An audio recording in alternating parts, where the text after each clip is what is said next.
The house was moving. She had never seen it move like this before. Men everywhere.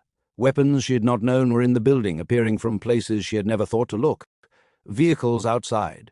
Voices low and fast and cutting through each other. The whole building breathing differently, like something that had been waiting for this and had finally been given permission. Kang Jae was in the middle of all of it, jacket on, face closed, giving orders in Korean that moved through the room like current through water. Fast, clean. No word wasted, no instruction repeated. She watched him from the top of the staircase. Then she went back to her room. She put on her shoes. She walked down the stairs and through the entrance hall, and she stood at the front door with her arms folded. He saw her. He stopped mid-sentence. The man he had been speaking to looked at her and then looked at Kang Jae and then looked somewhere neutral. "Go back inside," Kang Jae said. She looked at him. Amara. "I heard you," she said. "Then go." "No." The entrance hall went slightly quieter around them. He looked at her with the flat, dangerous eyes. She looked back with the eyes that had never once been moved by the flat, dangerous ones. "This is not the time," he said. "Then do not waste it arguing with me," she said. "You are going to get my sister. That makes it my fight. I am coming. You are not a fighter." "No," she said. "I am something more dangerous than a fighter. I am the person who has been watching how this house moves for weeks and paying attention to things your men walk past without seeing." She held his gaze. "You need that tonight." He looked at her. She looked at him. He turned and walked out the door. She followed. Nobody stopped her. They drove in silence. She sat in the back with Kang Jae, and the silence between them was not the same silence as before. It was tighter, charged with something neither of them was going to name right now because there was no room for naming things right now. She looked at the city moving past the window. She thought about Amaka on that floor. She thought about the cut above her eye and the rope on her wrists and the shallow rise of her chest. She pressed her hand flat on her knee and held it there. He was looking ahead. She looked at his profile in the dark, at the jaw, the stillness. A man who had just broken open in a room and put himself back together so completely you would never know. You would never know if you had not been there, if you had not seen it with your own eyes. She looked away. She looked at the city. She said nothing. They came in fast. 4 vehicles cutting through the Seoul night without headlights for the last 3 blocks. Silent and deliberate the way things are silent and deliberate, when silence is the difference between walking in and being carried out. Kang Jae's men positioned before the vehicles fully stopped. No instruction needed, no overlap. Everyone exactly where they needed to be, like a language spoken without words. He looked at her before he moved. "Stay behind me," he said. "I know," she said. He held her gaze for 1 second longer than necessary. Then the first shot came from inside the building, and everything became noise and smoke and forward motion. The entrance hall was a war the moment they crossed the threshold. Men everywhere. Both sides, the lights deliberately taken out. Smoke already thick, the particular controlled chaos of a trap that had been prepared carefully and was now being sprung. He moved through it like he had been born knowing how, fast, precise, not reckless, every shot deliberate, every movement with a destination. She stayed behind him. He was shielding her. She felt it in how he moved, always slightly between her and whatever was coming, always turning to check her position before he moved to the next one. Like she was something he had decided to keep and was keeping. She watched his back. She watched the room around his back. She was paying attention. She was always paying attention. One of the rival's men went down to her left. His gun skidded across the floor and stopped 2 feet from her. She looked at it. She looked at Kang Jae moving forward. She looked at the man coming up fast behind him from the right. Low. Gun raised, targeting the back of Kang Jae's head with a particular focus of someone who had been given one job tonight and was about to do it. She picked up the gun. She shot him. The man went down. Kang Jae spun around. He looked at the man on the floor. He looked at her. She was holding the gun with both hands the way her uncle had taught her behind his house in Lagos when she was 17, and he said every woman should know how to do at least one dangerous thing properly. Kang Jae looked at her. "Where did you learn that?" he said. "Lagos," she said. "Keep moving." He looked at her for 1 more second. Something moved in his face that was not the right moment for, but was there anyway. "Stay close," he said. "I have been staying close," she said. "Go." He turned and kept moving. She followed. She tucked the gun into her waistband at the back and kept her jacket over it and kept moving. They fought through the building floor by floor. She was not a fighter. She had one gun and the element of surprise, which she had already used once and could not rely on again. So she moved smart. She stayed behind him. She watched the angles he was not watching because he was too busy with the angles in front of him. She covered what she could cover, and stayed out of what she could not handle and trusted him with the rest. He was very good at the rest. She had known he was dangerous from the first night. She had seen it in the way the room organized itself around him, in the way people moved before he finished speaking. She had not understood what dangerous actually looked like until tonight. He moved through those men like something inevitable, like something that had already decided the outcome and was simply arriving at it. She watched him, and she thought you fought for 6 years for her. Every day for 6 years you bled for her. And then she stopped thinking, because there was no room for thinking right now. There was only moving and watching and staying alive. They found the rival boss at the far end of the top floor. A large room. High windows looking out over Seoul blazing below. And in the middle of it a man sitting in a chair like he had been waiting. He was older than she expected. Broad. Unhurried. The kind of face that had made decisions that cost other people everything and had arranged itself around those decisions until they became indistinguishable from who he was. Around him 12 men, armed, already pointing. Kang Jae stopped in the doorway. His men fanned out behind him. She stood just behind his shoulder. She moved her hand casually to her jacket and let it rest there. She was not going to reach for the gun yet. Not yet. The rival boss looked at Kang Jae.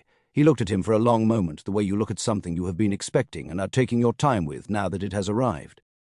Then he smiled. "You came yourself," he said. "I wondered if you would send men or come personally." He tilted his head slightly. "I should have known. You are his son, after all." Kang Jae said nothing. "Your father," the rival boss said, "the most dangerous man Seoul has ever produced. I watched him build this city from nothing. I watched everyone who stood against him fall." He paused. "And then I watched you kill him. He earned it," Kang Jae said. "He did," the rival boss said simply, without judgment, like he was confirming a fact about weather. He was cruel in ways that even this city found excessive, killing a woman who only wanted to live quietly, killing a man whose only crime was making her smile. He looked at Kang Jae. "Your mother was a remarkable woman. She deserved none of what she received." Something moved in Kang Jae's jaw. "You killed her," he said. "I did," the rival boss said. The same simple tone, the same absence of apology. "She had something that belonged to me. Information, history, things that connected back to business I needed buried." He looked at his hands. "It was not personal. I want you to know that. She was never personal. She was my mother," Kang Jae said. "I know," he said, "and you were her son, which is why you are standing in this room right now, instead of sending men." He looked at him. "You came for the girl. Of course you did. I expected nothing less from a man who killed the most dangerous criminal Seoul ever produced. His own father." He paused. The apple really did not fall far from that particular tree. "The difference," Kang Jae said quietly, "between me and my father is that my father hurt people who had done nothing. I only hurt people who have—" He held the man's gaze. "You hurt my mother. You hunted my sister for 6 years. You have done plenty." The rival boss looked at him. He looked at him for a long moment.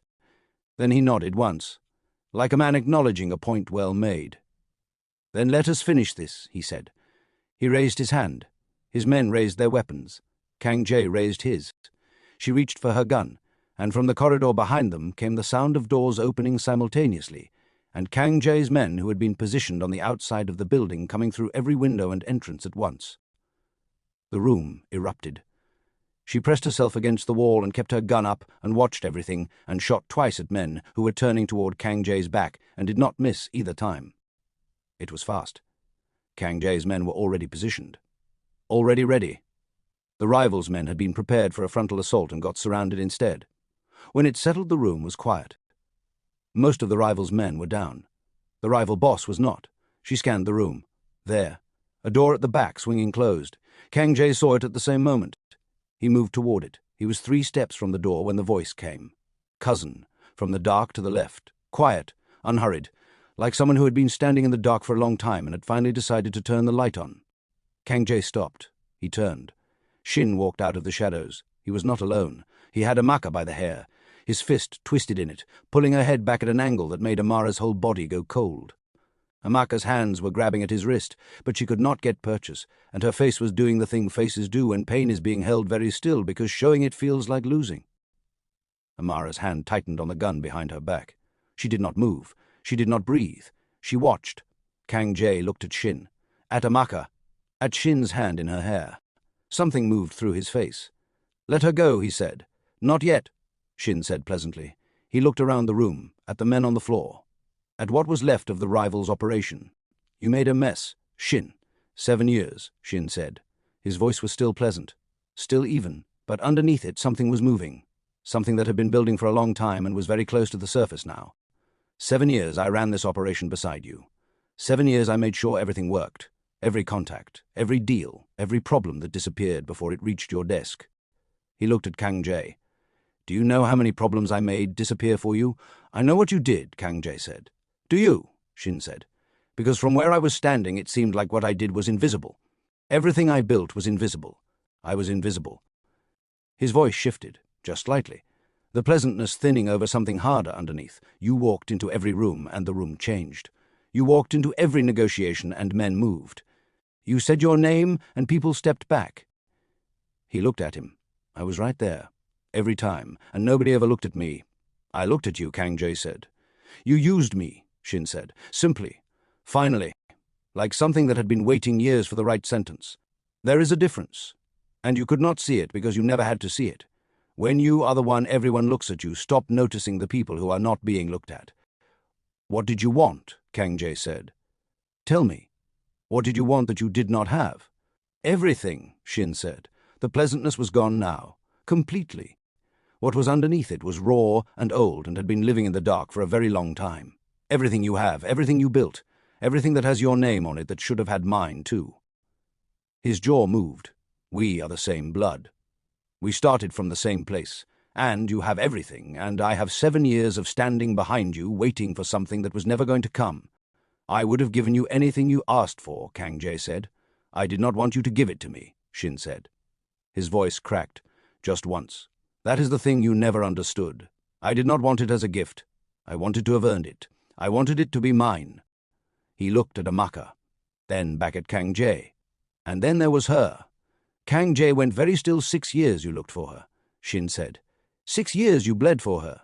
6 years, every search and every dead end, and every night you sat in that office until 3 in the morning. Something dark moved through his face. 6 years I watched you fall apart looking for a girl who was not even your full blood, a girl your mother had with another man, a girl who does not even carry your name. His voice was rising now, the control coming apart at the seams, and you were willing to burn everything down for her. You were willing to lose everything. For her. He looked at Amaka with something in his eyes that was not quite hatred, but was what hatred becomes when it has been sitting next to love for too long. She has everything from you that I never got. Everything. She is my sister, Kang Jae said. She is the reason, Shin said, that I realized you were never going to see me. Not really. Not the way I needed to be seen. He looked at Kang Jae. So I stopped waiting. The room was completely silent. Amaka was not moving. She was looking at Kang Jae with the particular stillness of someone who is measuring every variable and waiting for the moment that changes. Shin looked down at her. Something moved across his face. The envy. The years of it. All of it landing on the one person who would become the shape of everything he could not have. If she is gone, Shin said quietly, almost to himself, you have nothing left to fight for. Nothing left that makes you human. He looked up at Kang Jae. And a man with nothing left to fight for is just a man. He raised the gun. He pointed it at Amaka's head. Shin, Kang Jae said. It ends here, cousin, Shin said. I am sorry. He was not sorry. She could hear that he was not sorry. Amaka closed her eyes. Kang Jae moved. Fast, faster than she had seen him move all night. He stepped in front of Amaka, and the gun went off, and the sound of it filled the entire room, and she felt it in her chest like something physical. He staggered. She saw the moment it hit him. The same side. The same wound she had cleaned in his room that night with her steady hands and her expensive antiseptic and her sharp mouth covering everything she was actually feeling. The same wound. He did not go down. He stayed standing. He looked at Shin. Shin looked at him. At the blood. At his cousin standing between him and the girl with blood spreading through his shirt and still standing. Something moved through Shin's face. Not guilt exactly. Something adjacent to guilt that had other things mixed into it. He raised the gun again. She was already moving. She had the gun out before the thought was fully formed. Both hands. Steady, the way her uncle had taught her behind that house in Lagos when she was 17. She shot Shin once. Clean. He went down. The gun hit the floor. The room was completely still. She stood there with the gun still raised, and her hands completely steady, and her heart doing something entirely different from steady. Kang Jae turned. He looked at her. She looked at him. At the blood spreading through his shirt, at the same side, the same wound. "No," she said. It came out of her like something being pulled from the ground by the roots. She crossed the room. Now the shot, now the floor, now everything she has been holding back comes out. Subscribe, share this, like it, because what happens next between these two people on that floor is the moment this whole story has been building toward. She was moving before the sound finished. She dropped to her knees beside him, and the sound that came out of her was something she had never made before in her life. Something that lived below language, below anything she had been before this moment. Kang Jae. His eyes were open. She found that first. His eyes, open and moving and finding her face with the particular effort of someone who has decided finding her face is the priority above everything else right now. "Hey," he said. "Do not hey me," she said. Both hands on him immediately, pressing. Finding the wound. Her hands doing what hands do when a person has decided they are not going to let something happen through sheer force of refusing to let it happen. "Do not you dare hey me right now. You are panicking," he said. "I am not panicking," she said. She was absolutely panicking. Her hands were shaking, and she pressed harder so the pressure would matter more than the shaking. "I am applying pressure. Keep your eyes on me. I am looking at you. Keep looking. Do not stop." "Amara," I said, "do not stop." His men were moving around them. Rapid Korean. Someone on a phone. Voices doing the thing voices do when people are afraid and are covering it with efficiency. She heard all of it from very far away because the only real thing in the world right now was his face. "Talk to me," she said. "Keep talking." He looked at her. "You came," he said. "Of course I came," she said. "I told you to stay back. I do not follow instructions from men who end up horizontal," she said. "Talk. Keep talking to me. My men are handling it," she said. "You are talking to me. Those are the priorities. Keep going." He breathed. She pressed. "Stop looking at me like that," she said. "Like what?" he said. "Like you are saying goodbye," she said. "Stop it immediately." Something moved at the corner of his mouth. "I am not saying goodbye," he said. "Good," she said, "because I have not given you permission, and you do not do anything in this life without my permission anymore. Do you understand me? Those are the new rules. I am making them right now." He looked at her. "You cannot make rules," he said. "This is my operation. Your operation is currently horizontal," she said. "So I am taking over. Lie still. I am already lying still. Then keep doing it." She pressed harder. He exhaled once. Controlled. The same exhale he had given her the night she cleaned his wound in his room. The one that cost him something to keep that controlled. "Kang Jae," she said.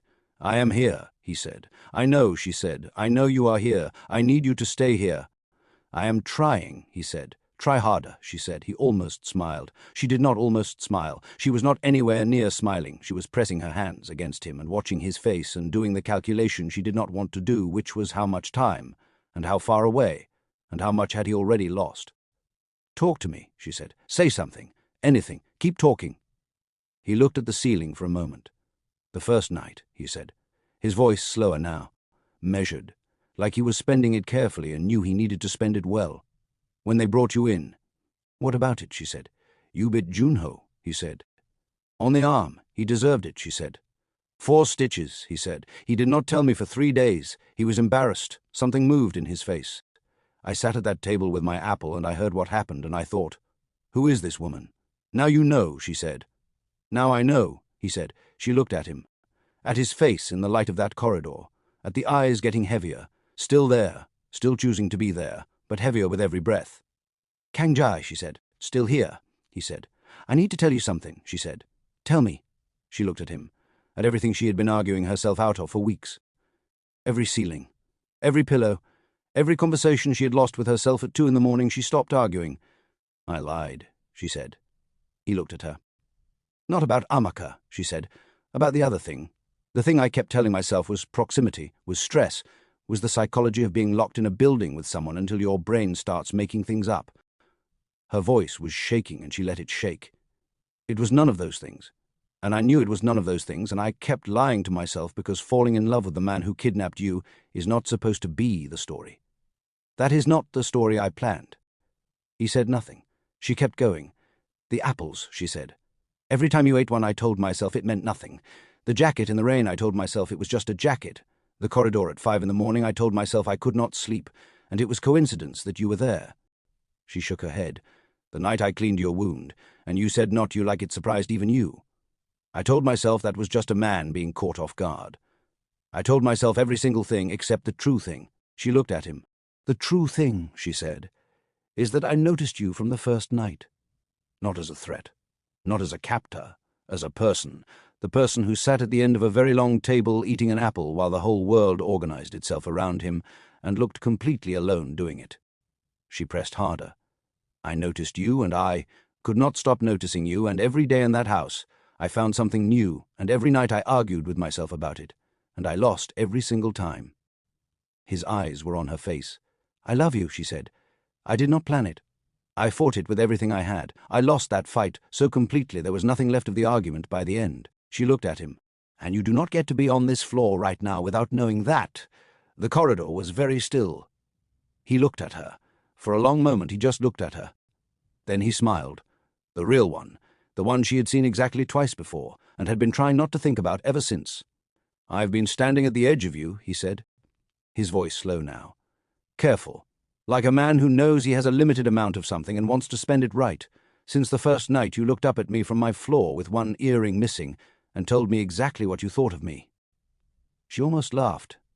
She did not laugh. "Like a man at the shore," he said, "watching water that he knows is going to change him, knowing that the moment he steps in there is no version of himself that comes back out dry." He breathed. In, out. She watched his chest do it and held her own breath until she saw it rise again. "Every apple you brought me was a wave coming for me. Every cup of coffee you left outside my door, that you set down so quietly you thought I would not hear you." Something moved in his face. "I heard you every time. I sat at that desk and I held that cup and I thought about what kind of woman does that. What kind of woman feeds the man she is supposed to be running from?" "A stupid one, apparently," she said. "The best kind," he said quietly. "The kind that walks into a building full of dangerous men with a fire extinguisher and comes out with her friend." Something moved in his face. Warm and slow and entirely real. The kind that made every room she walked into feel different, like the air had rearranged itself to make space for her. She pressed her lips together very hard. "I fought it," he said. "Every corridor, every morning, every time you stood your ground and looked at me like I was something worth looking at directly." He looked at her. "I told myself you came into my house as my sister. I told myself I could not want something that started in confusion and lies and a marriage contract you signed by accident while your rice was burning." She made a sound. "I told myself the wanting was wrong," he said. "Every day I told myself that."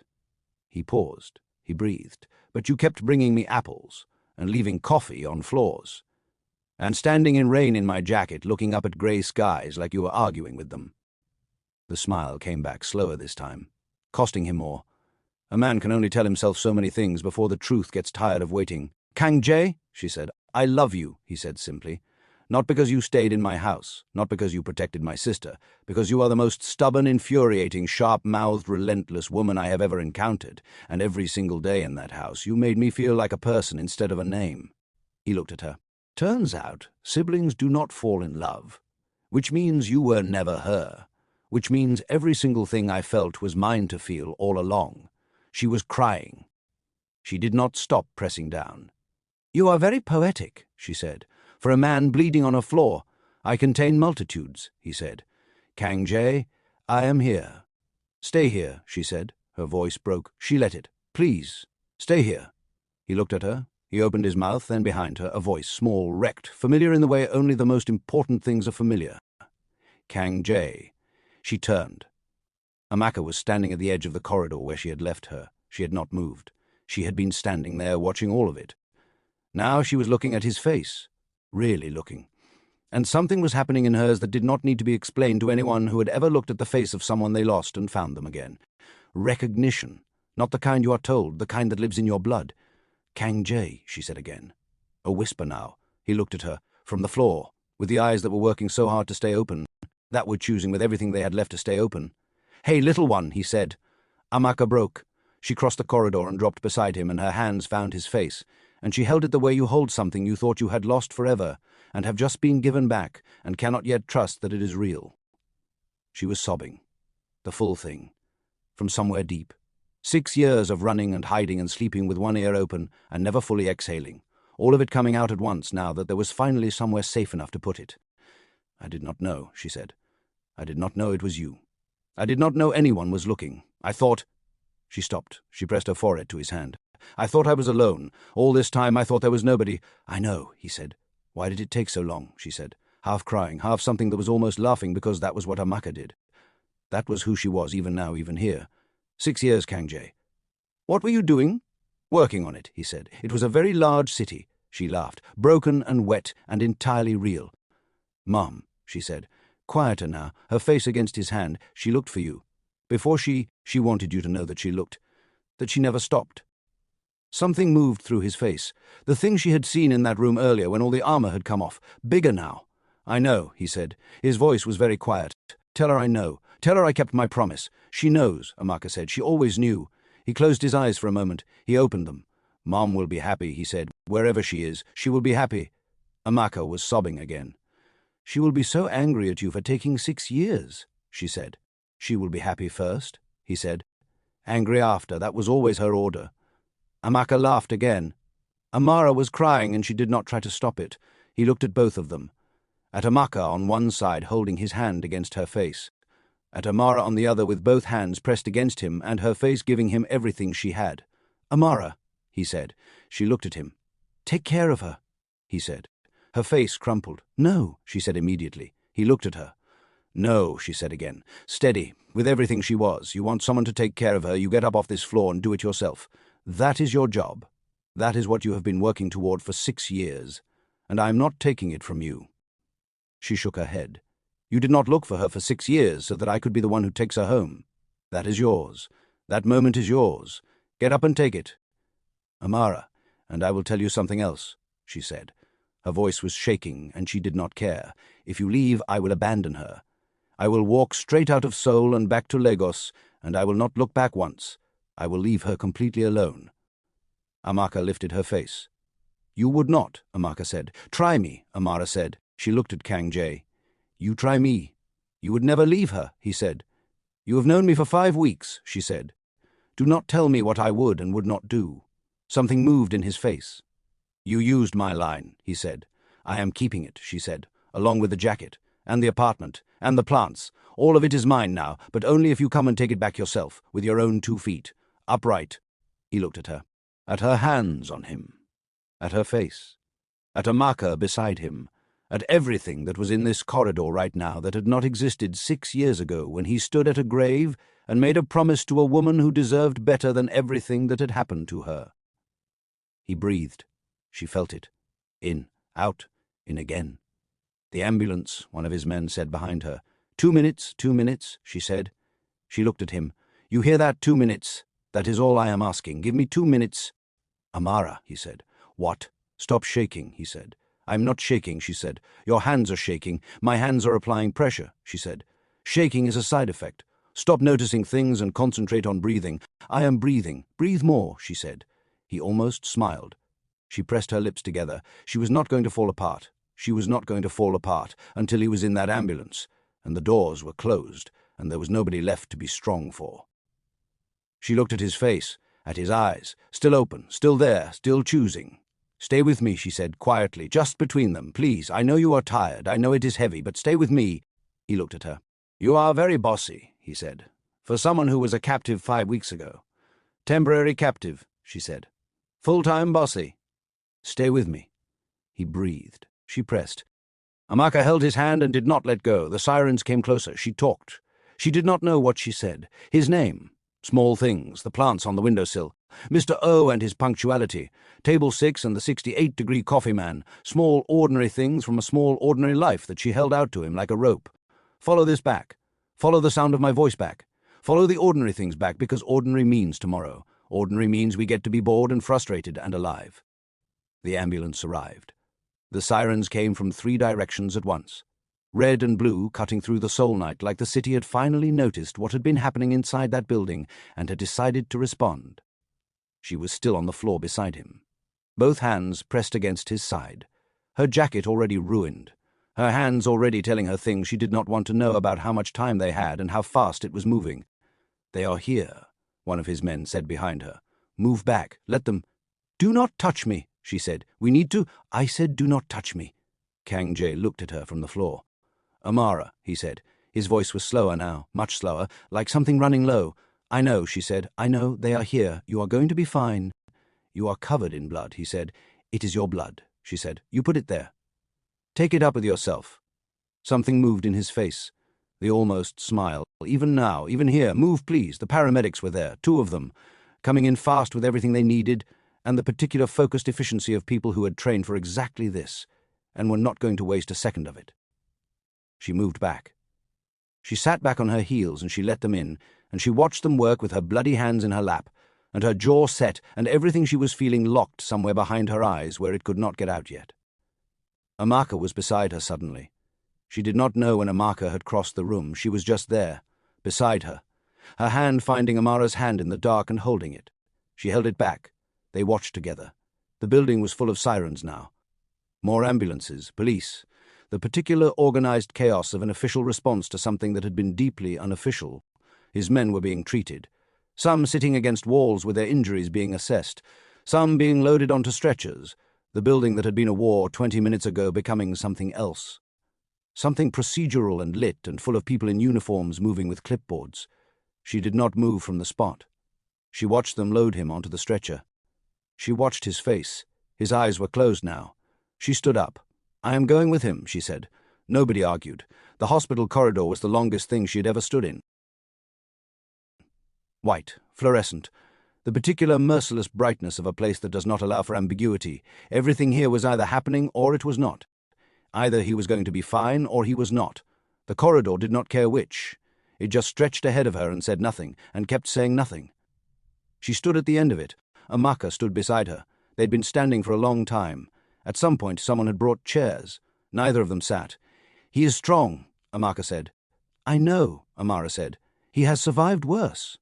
"I know he is going to—" "Amaka," she said gently. Amaka stopped. She pressed her lips together. "I know," she said. In a smaller voice, "I know." Amara put her arm around her. Amaka leaned into her. They stood there in that corridor, and the fluorescent lights said nothing, and the doors at the end said nothing, and the whole building held its breath around them. At some point, Amaka sat down on the floor, not in the chairs someone had brought, on the floor, against the wall. The way you sit when your legs have simply decided they are finished and are not consulting you about it. Amara sat beside her. They sat on the hospital floor with their backs against the wall, and Amaka took her hand and held it with both of hers and bowed her head. "God," Amaka said, just that word first, like she needed a moment to collect what came after it. "God," she said again. "You know him, you know what he has been carrying. 6 years. You watched him carry it. You watched him look for me every single day and not stop. Not once." Her voice was shaking. "He kept his promise. He found me. Please, please do not let it end here. Please do not let him come this far and lose this much and not get to rest." She stopped. She breathed. "He deserves to rest. He deserves to sit somewhere quiet and eat his apples and be somebody's brother and not be carrying the whole world on his back." Her voice broke. "Please, let him stay, please." She was crying fully now. Amara held her hand and let her cry and looked at the ceiling and had her own conversation. Hers was quieter. Hers did not have many words. "Just please. He just found her. She just found him. We just found each other. Please, not yet. Not like this. Please." She pressed the back of her hand against her mouth. She looked at the doors at the end of the corridor. She looked at them for a long time. She went to the doors at some point. She did not know what time it was. Time had stopped meaning anything in that corridor. She stood at the doors she could not go through. She pressed her palm flat against one of them. She talked. She did not care if anyone heard her. "I know you can probably not hear me," she said quietly, "and I know this is not a conversation because you are on the other side of a door and people are working very hard on you right now, which I am grateful for." She paused. "But I am going to talk anyway because I do not know what else to do, and standing in a corridor doing nothing is making me insane." She pressed her forehead against the door. "I need you to fight," she said. "I know you are tired. I know tonight cost you everything. But I need you to use whatever is left, whatever small stubborn piece of you that does not know how to stop. Use that." She closed her eyes. "You told me on that floor that you have been standing at the edge of me like a man at the shore. Well, I am the shore. And I am not going anywhere. But you have to come back to reach me. She pressed harder against the door. "Come back, please, come back." She stood there. The door said nothing. She stood there anyway. Amaka was asleep on the chairs when the doctor came out. Amara saw him coming, and she shook Amaka awake gently, and Amaka was upright before she was fully conscious, because that was what 6 years of running did to a person. The doctor looked at them both. "He is out of surgery," he said. She felt her legs go slightly unreliable. "He lost a significant amount of blood," the doctor continued. "The wound reopened an existing injury, which complicated things. But he is stable." Amaka made a sound beside her, something that was not quite a word. "He is not conscious yet," the doctor said, "but his vitals are stable, and we expect—" She stopped hearing the rest of it. "Stable." She heard that word, and she sat down in the nearest chair, and she pressed both hands over her face, and she breathed. Just breathed. Amaka sat beside her and put both arms around her, and they held each other in that corridor under those fluorescent lights, and neither of them said anything because there was nothing left to say. He was stable. He was still there. They let them see him through the glass first. He was lying very still. Machines everywhere. The particular landscape of wires and monitors and tubes that turned a person into something both more and less than themselves. Amaka pressed her hand against the glass. She did not say anything. She just pressed her hand there, like she could reach through it, like if she pressed hard enough the glass would understand what she needed and get out of the way. Amara stood beside her and looked at his face through the glass, at the stillness of it, at a man who had been the most present force in every room she had been in for weeks, lying completely still behind glass. She looked at him for a long time. Then she straightened. "He is going to wake up," she said. Amaka looked at her. "He is stubborn," Amara said. "Possibly the most stubborn person I've ever encountered in my life, and I'm including myself in that comparison." She looked at him through the glass. "He is not finished. You can see it even now, even like this. He is not finished." Amaka looked at her brother through the glass. She nodded once. "He is not finished," she said. He opened his eyes on the 4th day. She was in the chair beside his bed. She had been in that chair for so long the nurses had stopped asking her to leave. She'd negotiated visiting hours into something that bore no resemblance to the official policy through sheer refusal to acknowledge that the official policy applied to her. She was asleep when it happened. She did not know she had fallen asleep. One moment she was watching his face, and the next moment she was coming back from somewhere, and the room was the same room, and the machines were making the same sounds. She blinked. She straightened in the chair. She looked at him. He was looking at her, just looking at her, with those dark eyes that were heavy and slow and more present than anything else in that room. She stared at him. "Hey," she said. He said nothing. His mouth moved slightly. "Do not try to talk," she said. She was already leaning forward, her hand finding his hand. "You do not have to talk. Just stay there and look at me." He looked at her. She looked at him. She pressed her lips together very hard. She was not going to cry. She had been crying for 4 days, and she was finished crying, and she was not going to start again. She absolutely started again. "You took your time," she said. Her voice was wrecked. 4 days. 4 days Kang Jae. Do you know what 4 days in a hospital corridor does to a person? Something moved in his face, the almost smile, even now, even like this. "Amaka," she said without looking away from him. "Amaka, he is awake." From the chair on the other side of the bed where Amaka had fallen asleep with her head on her own arms, she heard the sharp intake of breath. Then movement. Then Amaka was standing and leaning over him, and her hand was on his face, and she was crying and laughing at the same time, which was the most Amaka thing she had ever seen. "You," Amaka said, "you absolute—" She stopped. She pressed her forehead to his. "Do not ever do that again. Do you hear me? Do not ever—" He moved his hand slowly and found her hand. He held it. She sobbed. Amara sat in the chair and held his other hand and looked at the two of them and thought about a grave and a promise, and 6 years, and the particular grace of things that were supposed to be lost finding their way back. She thought about all of it. She did not say any of it. Some things did not need to be said. He came home on a Tuesday, the same day of the week she had been kidnapped. She did not point that out. She filed it under things that were funny in a way she was going to appreciate later. The house felt different when he walked through the door. She could not explain it exactly. The house had always organized itself around him, but this was different. This was a house that had been missing something and had it back and knew it. Amaka was waiting in the entrance hall. She looked at her brother walking through his own door slowly, carefully, still healing, still carrying the cost of everything that building had taken from him. She looked at him for a moment. Then she walked forward and put her arms around him carefully. Gently. The way you hold something you have nearly lost and have been given back and cannot yet fully trust is real. He put his arms around her. He held her. "Welcome home," Amaka said into his shoulder. He said nothing. He just held her. Amara stood at the top of the staircase and watched them and looked at the ceiling and told herself firmly that she was finished crying. She was not finished crying. She went to her room before either of them could see her face. 3 weeks later, the house had found a new rhythm. Not the old one, something different. Something that had the three of them in it, and had adjusted itself around that fact without anyone deciding it should. She had stopped thinking about leaving. She had not announced that. She had not made a declaration. She had simply stopped thinking about it the way you stop thinking about an argument you have already lost. It was late. Amaka was asleep. The house was quiet. The particular quiet of a building that had exhaled. She was in the kitchen. She was making tea because she could not sleep, and tea was what she made when she could not sleep, and some things about her had not changed, regardless of how much everything else had. She heard him before she saw him. His footsteps, she still knew them. She had always known them. He came into the kitchen. He was in a dark shirt, no jacket, still moving slightly carefully, still healing, but more himself every day. More present. More the person she had learned in those corridors at 5 in the morning. He looked at her at the counter. She looked at him in the doorway. "You cannot sleep," he said. "I sleep fine," she said. "You are making tea at 1 in the morning." "I like tea," she said. "It is not a symptom. It is a preference." He walked into the kitchen. He came and stood beside her at the counter. Close, not touching. Just close. The way he had always existed near her.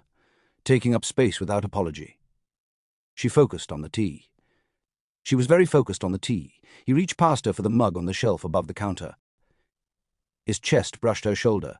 Brief, accidental. She did not move. He set the mug down beside hers. She poured.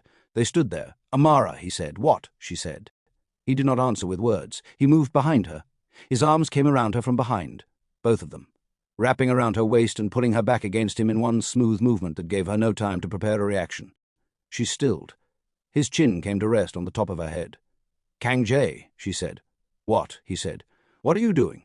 "Standing in my kitchen," he said. "With your arms around me." "Also yes," he said. She looked at the 2 mugs of tea on the counter. She looked at his arms around her waist. She looked at the kitchen window and the dark soul night beyond it. She put her hands over his.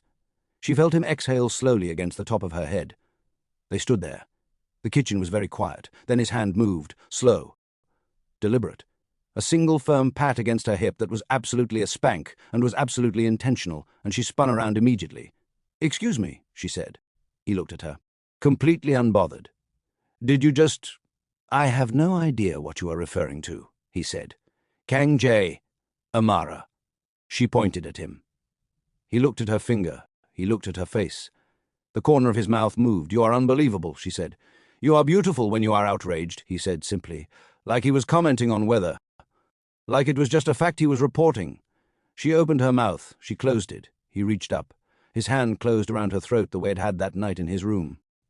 Not rough, not squeezing, just there, tilting her face up toward his, making her be still, making her look at him. She looked at him. "Kang Jae," she said. "Quieter now."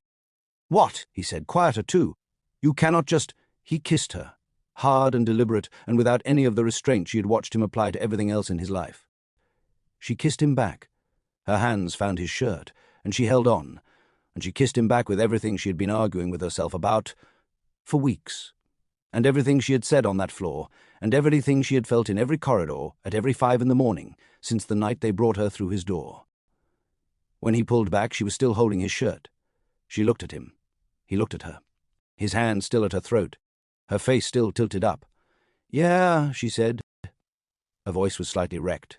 "Just like that." Something moved in his face. The real smile. He leaned his forehead against hers. She closed her eyes, and from the doorway came a sound. A cough. Deliberate. Theatrical. The kind of cough that had absolutely nothing to do with anyone's throat and everything to do with making a point.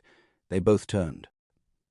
Amaka was standing in the doorway, in her pajamas, arms folded, head tilted, wearing the expression of someone who had walked into something they had been waiting to walk into for a very long time and were going to be absolutely insufferable about. "I came for water," she said. Nobody spoke. "I am very thirsty," she said. "Amaka," Kang Jae said. "The kitchen is a shared space," she said. "I have rights." "Go back to bed," he said. "I need water," she said. She walked to the counter with great dignity. She filled a glass. She turned around. She looked at both of them, standing entirely too close together with entirely too much on both their faces. She looked at the hand still at Amara's throat. She pressed her lips together. She nodded once. "Good night," she said. She walked out. 3 seconds of silence. Then from the corridor. Finally, loud enough to wake the whole house. Amara pressed her face into his chest. Her shoulders were shaking. He looked at the ceiling. "She has been waiting to do that for weeks," Amara said into his shirt. "I know," he said. "She is going to be insufferable tomorrow." "I know," he said. "She is going to bring it up every single day for the rest of our lives." "I know," he said. His arms came around her again. She let them. She stopped talking. 2 days later, she was in his room. She did not remember deciding to be in his room. She had been passing. The door was open the way his doors were always open, and she'd gone in the way she'd been going places in this house since the beginning. Without deciding to, without asking permission, she had been looking at the books on his shelf, running her finger along the spines, reading the titles, learning this small thing about him the way she had been learning small things about him since the first night. She heard him come in. She did not turn around. "You are in my room," he said. "The door was open," she said. "It is always open," he said. "Then it is practically an invitation," she said. He said nothing. She heard him cross the room. She turned. He was closer than she expected. She looked at him, at his face, at the eyes that had never been just one thing, at the man who had sat at the end of a long table, eating an apple on the night she was thrown onto his floor, and had been the most surprising thing in every room since. "You are staring," she said. "I am observing," he said. "Same thing, fundamentally different." She looked at him. He looked at her. "Kang Jae," she said. "Amara," he said. She reached up and put her hand flat on his chest. She pushed. He sat down on the edge of the bed. He looked up at her. She looked down at him. She tilted her head slightly. She gave him the look, the slow, deliberate one that said everything she was not going to say out loud. "That said, I know exactly what I am doing, and I have decided to do it, and you do not get a vote." His eyes went very dark. "Amara," he said. His voice was different now. "Shh," she said. She reached up and pulled the tie from her hair. She let it fall. She looked at him sitting on the edge of his bed, looking up at her with those dark eyes and that face that was giving her everything and trying not to. She smiled, slow, deliberate, entirely her. "You said," she said quietly, "that you have been standing at the edge of me like a man at the shore." "I did say that," he said. "So stop standing at the edge," she said. She leaned forward. Her hand went to his jaw. She tilted his face up toward hers. She looked at him for one long moment. "The water is warm," she said. "I promise. And that is where we leave them. Not at the beginning. Not at the end. Somewhere in the warm middle of becoming. Where the apples have been eaten, and the doors are open, and the shore has finally been reached. Thank you for every single one of you who stayed. Who shared. Who commented, 'Don't stop at 2 in the morning.' These 3 people were yours from the first night she was thrown onto his floor with 1 earring missing. And they will stay with you. I know they will. Because they stayed with me too."